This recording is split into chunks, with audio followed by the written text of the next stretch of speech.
Hello everyone, welcome back to FPL Without Borders.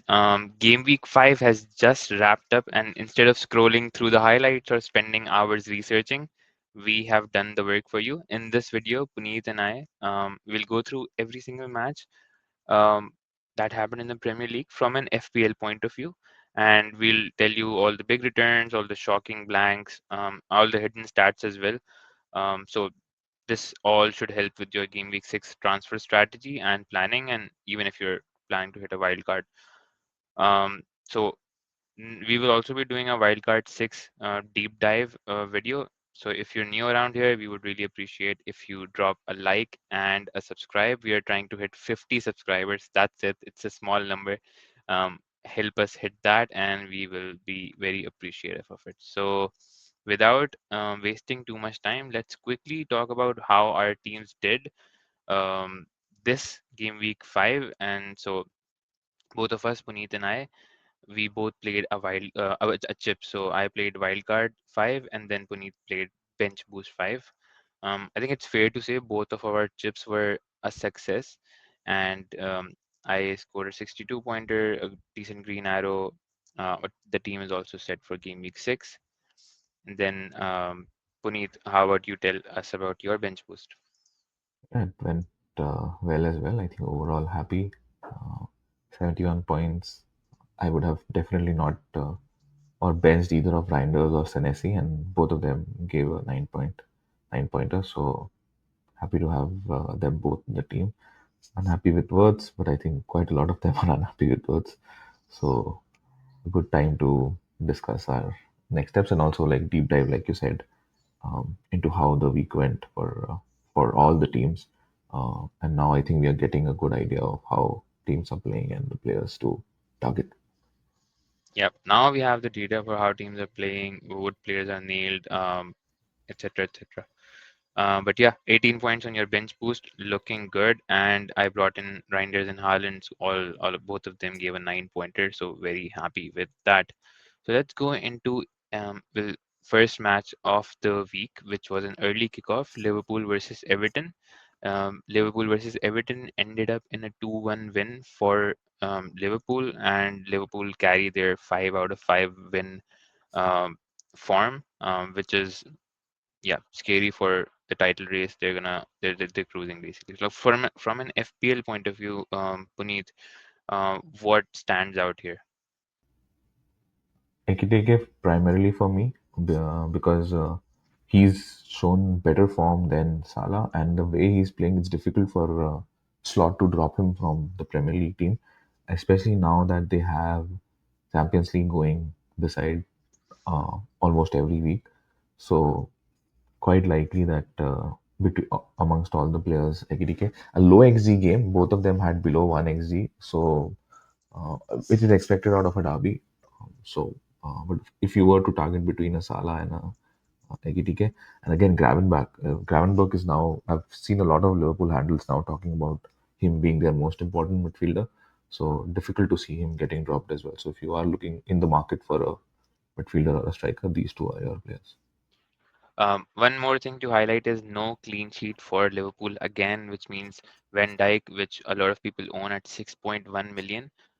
He did get a 4 pointer, so Defcon points, but no clean sheet. So I do argue that maybe Van Dijk at 6.1. It's an unpopular opinion, but I don't think Van Dijk at 6.1 is worth the money, because you're getting, if you're looking for Defcon 4 pointers, they're like 4.5 million defenders you can by. Even 4.2 million defenders from relegation team are consistently giving defcon, so I don't think 6.1 is worth it. Salah was involved in the play. He did get an assist, but not a massive haul as the captains were expected. So that's fine. But again, bottom line remains rotation under Arne Slot. It's still unpredictable, and with, as you mentioned, Puneet, midweek games, we don't really know who starts from Ekitike, Isaac, and even like midfield. We never know. All their defenders are also in um, back to full fitness. Moving to the next game of the week, which was Brighton versus Tottenham. So this was an entertaining game. Goals from both teams. Brighton started off the game with 2 goals. from Minteh and Ayari. Minteh, I think I think the owners have been pretty satisfied. He has given consistent return, and at his price point, he's a very good asset. And Brighton overall as a team, their XG numbers are also like top four in the league yet. So Minteh is, I think, a very good FPL asset and one people are overlooking. Tottenham did, however, come back in the game from a Richarlison goal and a Van Hecke on goal. If you see the like the expected goals from both teams, there was a pretty attacking game. You can like pretty much see from the numbers. Um, anything else, Puneet, from this game? Only just a mention for Kudus, 6.6. Someone who you can look at if you are looking for a midfielder in that bracket. And a lot of good midfielders have now started coming up. Another, I think, two assists in this game. So 7 pointer and then Richarlison. But then they also have Kolo to come back. So I heard that he's also coming to full fitness. So I'm not sure of Kolo Porro, a lot of people have him.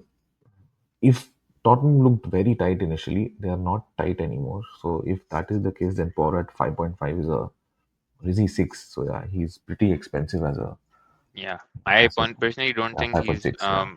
I don't think he's nailed anymore either.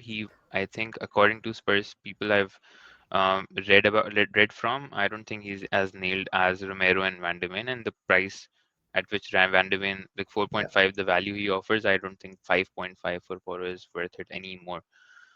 All right, moving on to the next game, which was Burnley versus Nottingham Forest.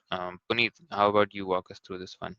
Yeah, I think it was like again not a high XG game, although Burnley had lower than one XG and Nottingham Forest had more than one.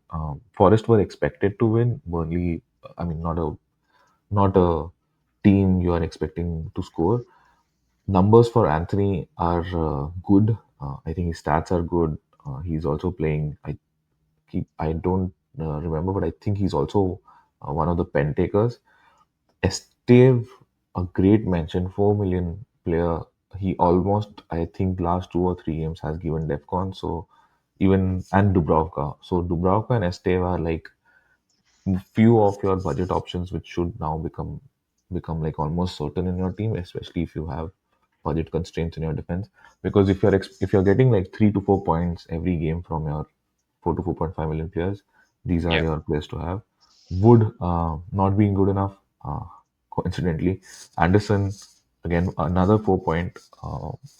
Usually a team's fifth or a fourth midfielder. Gave four last game as well, even when they lost. So, so yeah, these are people who are worth mentioning in this, at least in this game. yeah. How did you see it? A couple of things. So this Nico Williams, the goal he scored, was the fastest goal of the season at 2 minutes. Zinchenko obviously scored basically an own goal. No clean sheet for Forest assets again. Very frustrating for the owners, especially if you have if you've doubled up on Forest as well. Uh, so yeah, I think that's pretty much it from Burnley defense. Before my wildcard, I did go through a lot of numbers. So Estev and Ikdal actually has more Defcons collected, but both of them are, I think, solid Defcon picks. Yeah, Anderson to note also, he also got Defcon this game, so that was a good one for his owners.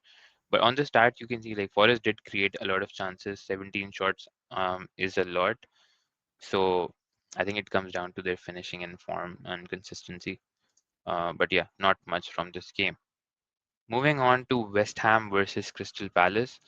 This was a Crystal Palace win, which means that Crystal Palace are now 17 games unbeaten. Insane stat in my opinion, and it's a crazy job that Glasner has done. I'll come this is to some of the XG, player man. picks for you. I'll come to you for some of the player picks, but very quickly, Palace created 2.3 xG, which is really, really high. Uh, This is even before Sar is back into the team. So Wharton being back, I think, is a great thing for the team, and Sar coming back, I think Palace would become pretty good again. One thing to note though is they do have European fixtures coming up in the next from the next week. From a player point of view, Puneet, any call outs? I think the usual shout is Mateta. Mateta has been pretty consistent from at least from the Palace perspective, and Bowen. Like these two are your bankers now. Bowen almost even in a underperforming West Ham team has scored I think second or third goal this season, and the moment he scores he gets bonus, so he's got 9 with a bonus and. A mention to Richards. A lot of people were looking to buy like a 4.55 million Palace defender. I think this is the second or the third game where he is again given two Defcon. So the reason we are mentioning this, especially for our viewers, is because folks who, if there are folks in your team who you don't trust for a clean sheet but are still giving you Defcons, those are like really bright assets to own, especially this season because uh, the 2 points that you get from a 4 to 4.5 to 5 million just hit different because I mean you're not predicting too many clean sheets from teams like West Ham or Palace. So these Yeah, three, actually, yeah, like very high level. This was expected to be the lowest scoring game week in, Puneet, you said like since 2023 or something, correct, yeah, and according to there was Roxy, yeah, only one clean sheet. There was only one clean sheet, so that's how rare clean sheets are. And obviously, all teams have stacked up. All teams have good attacks, so it makes sense. So DefCon, I think, is a cheat code. Especially like your cheap players are getting you 4 pointers consistently every week. It's like it's honestly a cheat code. Cheat code. But yeah, anything else from this game? no, I think these were your main players. I don't think you can target many from this team. Yeah. One thing to highlight is Paqueta got a yellow card and a 1 pointer. So a lot of players obviously went with Paqueta. I was actually expected to price rise yesterday. He did not. But yeah. Moving on to the next game, which was Wolves versus Leeds. This was again a very stats would tell a different story than the scoreline. So expected goals for Wolves were 1.8, and while Leeds didn't really create much, but the scoreline is completely different. Again, Wolves lost 1-3 to 1. One highlight for me personally was I went with Strand Larson. Strand Larson is back. He did play. He did get a few minutes for a 1 pointer, but I think that was just like he's building up his fitness. But he should be back from next week, which I am happy with because like numbers they put were pretty decent. Like 16 shots. That's pretty good. From an FPL point of view, Puneet, what stands out to you? There was a few shocking results too, from a player point of view. Yeah, like you rightly said, so 1.7 did XG to 0.48 and 1.78 was Wolves, so they did create a lot. But I think two or three player mentions here are Stack, the legendary Ben Crellin owns him, and very few others do. Um, he obviously scored. He's on a lot of free kicks. I think he's around 5 to 5.5. People are not looking to. If Leeds do come in form, and they are able to stay survive, that's a great player to own, especially if he's on free kicks and any sort of corner kick duties. The second one is Krejai. I don't know if I'm pronouncing his name correctly, but Mm, Alex from FPL owns him and he had captained him. So the thing with him is, I think and let me just triple confirm this. I think he's out of, yeah, he's marked as a defender and he played in midfield. So you can see that he's earned 7 points because he scored a goal and he played in like in the two-man midfield in the 3-5-2 formation yeah, that they played. that's a crazy insight actually. He's a 4.5 million defender playing out of position in your midfield. So that's a very good shout. Yeah, Amazing. Yeah, that's one to look out for. because you between him and Agbadu, right? A lot of people have Agbadu because Hmm. obviously he's supposed to start most. But if you are looking at someone, he's 0.0 owned or like 0.0 owned before yesterday. So I'm sure it must have Yeah, increased now. But yeah, that's a it would increase for player. sure. Yeah, to target. That's a good one. That's a good one. All right, next game, which I think one of my favorite games from the weekend, Manchester United versus Chelsea. Lots of drama in this game. I'll go through some of the stats, and Puneet, being a United fan, I'll ask you about the game overall and from an FPL point of view as well.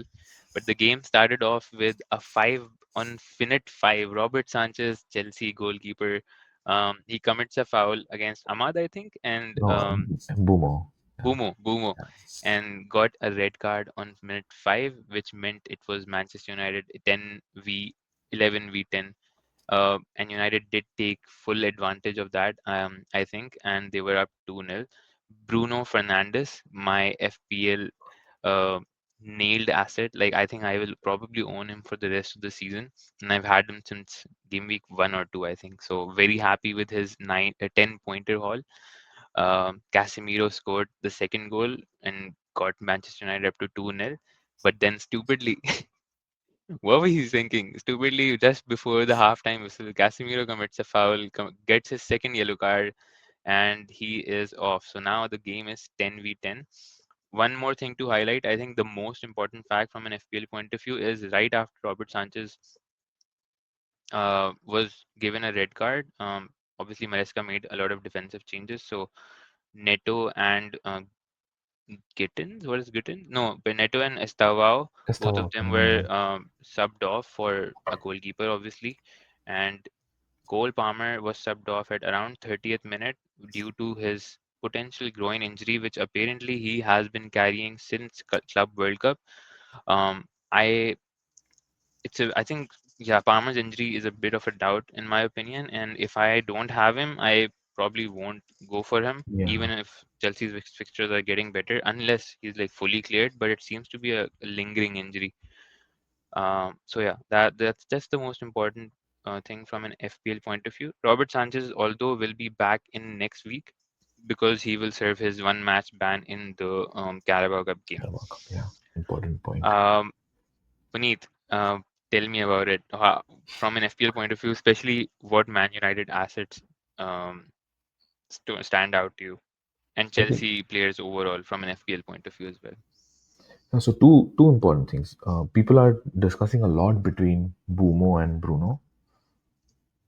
Bruno is a banker in a way. The reason not being his goal, but the reason is he started getting Defcons as well. So that kind of adds to his value. And if he can then, if United do get a penalty, you then he's like a is a great asset.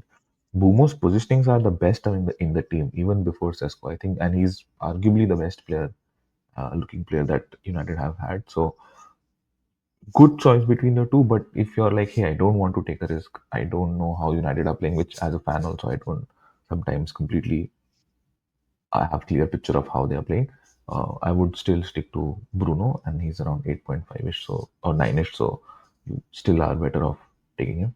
From Chelsea, I think Joao Pedro should be the only player now that we are hearing that Palmer is not fully fit, and he didn't have since the Club World Cup. He's your only player that I would go for.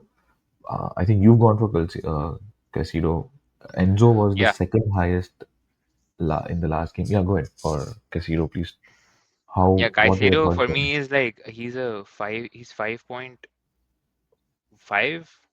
Yeah, and something he's like that. a consistent 4 pointer. Like every week, I can play him and get Yeah, 4 pointer 5.5. Yeah, because his defcons are not close to the benchmark. His defcons are like 15 plus on average every game. So correct. 4 pointers you can expect from him any So game. Basically, that's banker why I four went with points. Yeah, him instead of Paqueta or Enzo. great point. Like I think between him and then if you're choosing Anderson from Forest and or you're choosing Dewsbury Hall, who so Dewsbury Hall is five, Anderson is 5.5, and then Casido is around the same price. So Yeah, I think if you're a banker in 5 point in like and by chance like if he gives an assist or something, Chelsea will win a lot more matches as well compared to a Forest or a Paqueta or a or Dewsbury Hall as well. So yeah. please make note of that. And he is their mainstay. So that's a great shout to have him. Between him and Enzo is costlier as well. I know Enzo scores more Enzo and he is was like the second. 6.6, I think. Yeah, and he scores more. But if you want a banker for your midfield at that value, people have started going Salah Haaland. That means you will need two or at least Two cheap one, if not midfielders. two, cheap Hmm, midfielders. Yeah, so that's where your totally. thought is. But yeah, that's it Um, from the all FPL. right, I think that's it for the game. Let's move on to the next game, which was Fulham versus Brentford. I think we should give a big shout out to Joachim Andersen, who has been an FPL savior for a lot of us, including me.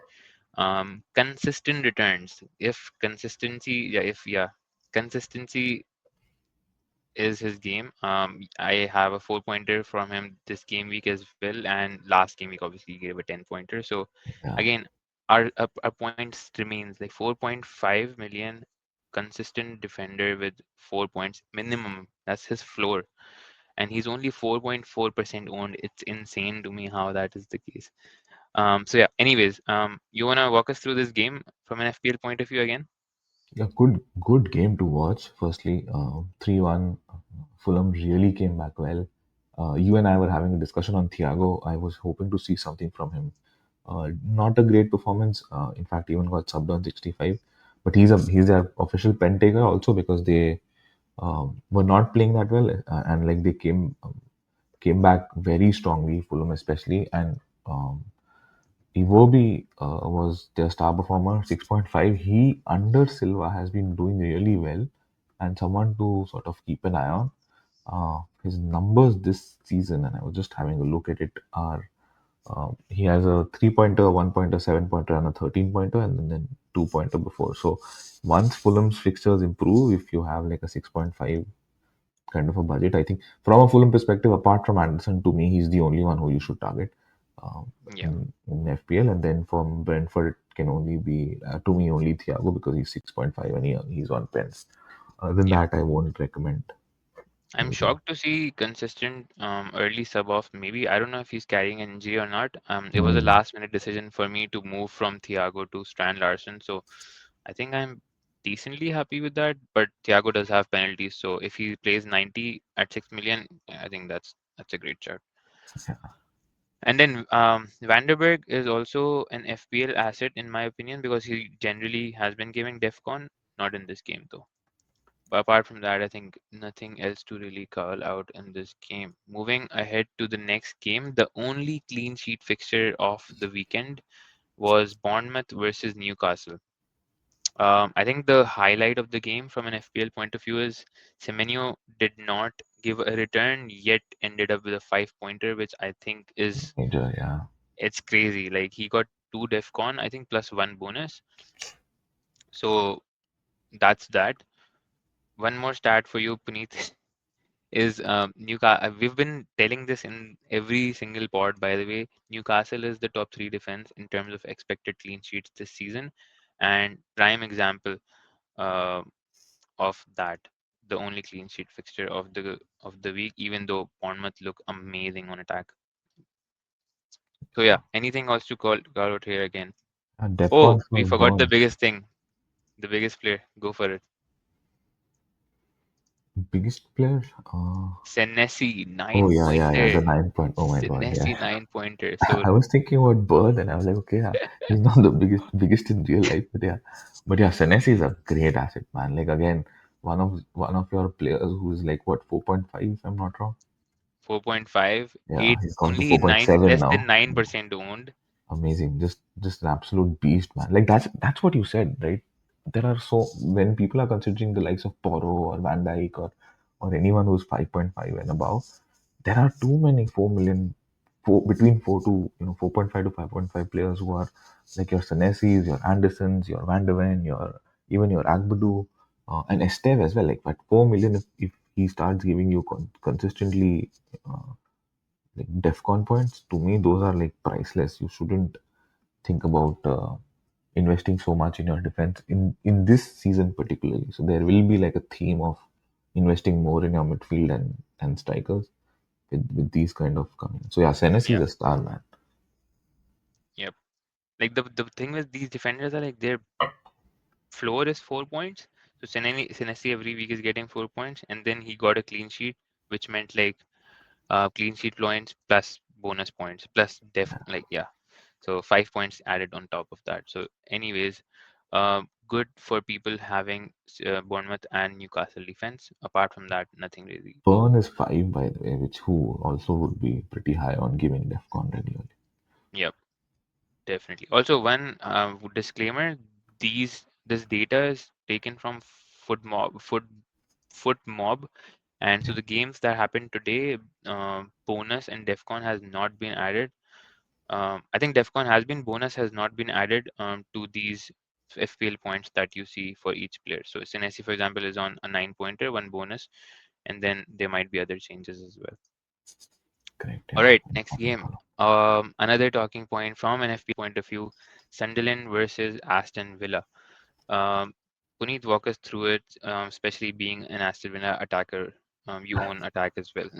So, what's your opinion on Watkins and Rogers? How did they Man, do? can't wait to dump them. Just look at the stats, right? Uh, Sunderland got a red card in the 33rd minute for Ronaldo.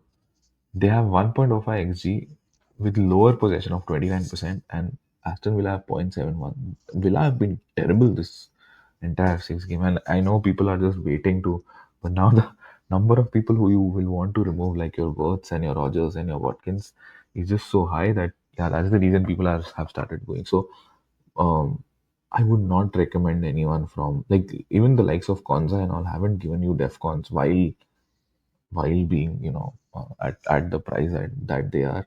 So, but one thing I'm observing about Sunderland is the fact that they are a gritty team at home and very difficult to beat, which is what they showed again this game week. The likes of Hume, Mukiele, you can see have earned their Defcons.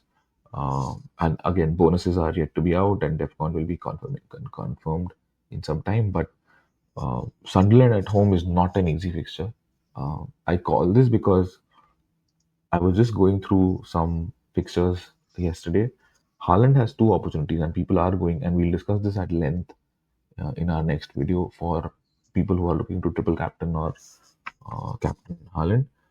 And like the likes of Burnley, Sunderland, Wolves, Sunderland are not an easy team. So that's something which I definitely want to bring in front of everyone. So, but from a player perspective, time to bin one of Yeah, Watkins and any of your Aston I Villa think attackers. there's too many good assets, especially Watkins as 9.0 is Yeah. not worth it. I think, yeah, owners have lost patience. Matty Cash did get a price rise yesterday, and he did award his owners with a good goal at 65 minute out from outside the box. Although I don't think it's like a repeatable action. It's Mhm. anyways. Um, so yeah, I think that's pretty much it from this game. Aston Villa, I would say, are an avoid now, and I would say the Sunderland defenders, as you said, 4.0 defenders. You can pick. My best pick is Alderte, Alderet, however you pronounce his name. He has been putting up the best DEFCON numbers from their team. So yeah, the final game of the game week, which just ended. We're recording this right after Man City versus Arsenal game. Um, so it was a very expected setup from Arsenal, in my opinion. And so Man City played a perfect away game, I would say. So the game started off with Haaland scoring at ninth minute, uh, which changed the game, I would say. Because then Arsenal had to come out, had to attack more, had to be more creative, and Arteta made a lot of changes on halftime because of that. But from an FPL point of view, Haaland is a beast. He just scored against the best defense in the league, and he's not just he's not just being a goal scoring attacker. He is in literally he had a goal line clearance today as well, so he is doing a lot of defensive actions. Fitness levels, I think he's a monster right now, and I uh, he you need to have him is basically my opinion. Salah's been lucky with his returns. That's fair, and you can decide to keep Salah, but I think that shouldn't come at an expense of Erling Haaland against Burnley at home, especially. You could transfer him in, you could wildcard, or you could free hit, whatever your strategy is. Apart from that, obviously no clean sheets for Arsenal defenders, which is fine. Uh, I mean, anything else? Oh, Reijnders. You want to talk about Reijnders? My favorite player, man. Like he's becoming fast. And I know Haaland. I don't have Haaland, and you have, and I do think that Haaland is now going to become like a must buy, and you'll see his ownership rise the next couple of weeks, especially because he has Burnley next. But Reinders, I feel I think he's a set and forget player now. I'm going to call it out really early because I feel at 5.6. The man has started giving Defcons and his assist as well. I don't know how much bonus he'll get, but I He think he got was two on. bonus. He got He two already for got okay. Yeah. Defcon. He got one assist. So 3 points for that. So Reijnders Oh, is he's at on a 9 nine pointer pointed today, currently. and Yeah. he dropped in price yesterday. So these people, you guys need to start watching football games.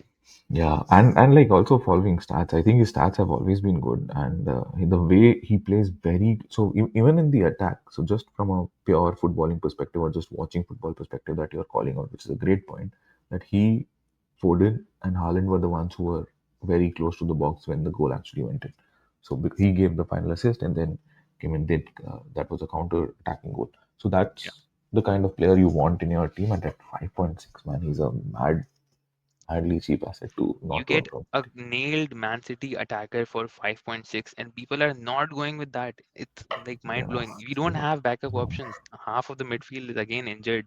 All the new players we got. So, um, yeah, I would just play him. Another happy. FPL related event for today is Bukayo Saka was in the field. He was subbed in.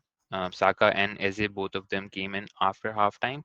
So it seems that Saka is back to his fitness and he should be starting games. Although I don't think Saka is the same FPL asset anymore. Like I Yeah, will very confidently say that if, let's say, assuming he doesn't have penalties, Gyökeres has penalties, and then they have Madueke on the right side. They also have Trossard and Martinelli and Nathan Renovary, and so like you basically have five wingers, um, and you have midweek games, and there've been injuries obviously, so they gotta manage the minutes so that Saka doesn't get injured again. I don't think Saka is the same FPL asset and as pens, last right? few And seasons. pens, Gyökeres has started taking some of these pens, which is a big red flag for me. 100%. So, so Completely agree. And Madueke is playing good. Like yeah, he there's was no really good today. reason there's no reason to drop him. Today I was so shocked when he got Yeah, off. So yeah. Again a disclaimer, these fantasy points do not include bonus right now. Reinders is not at 7, he's at 9. Haaland is also at 9. So just a disclaimer there. Kusanov did get a knock and he was subbed out. I don't know if it's long term. So if you were looking for that, a 5.0 million entry point to City defense, because he looked pretty nailed, honestly. This is the first time, by the way, Pep Guardiola has started the exact same 11 in 3 consecutive games in like a long time. very So important point. that is pretty much it, guys. That was our weekly. That was the first week 5 roundup we have done. Let us know if you liked the content, and we would again highly appreciate if you drop a like and subscribe us. Our target for this season is 50 subscribers. It's a very small target. We're just 9 subscribers away. So if you're listening here, it wouldn't hurt. It wouldn't cost you anything. Just drop a like and a subscribe. Um, and yeah, we will be posting our game week 6 wildcard draft very soon. So we will be having that video, and we'll be doing a game week 6 preview as well. So yeah, don't miss out on our content, and good luck with game week 6. Thank you.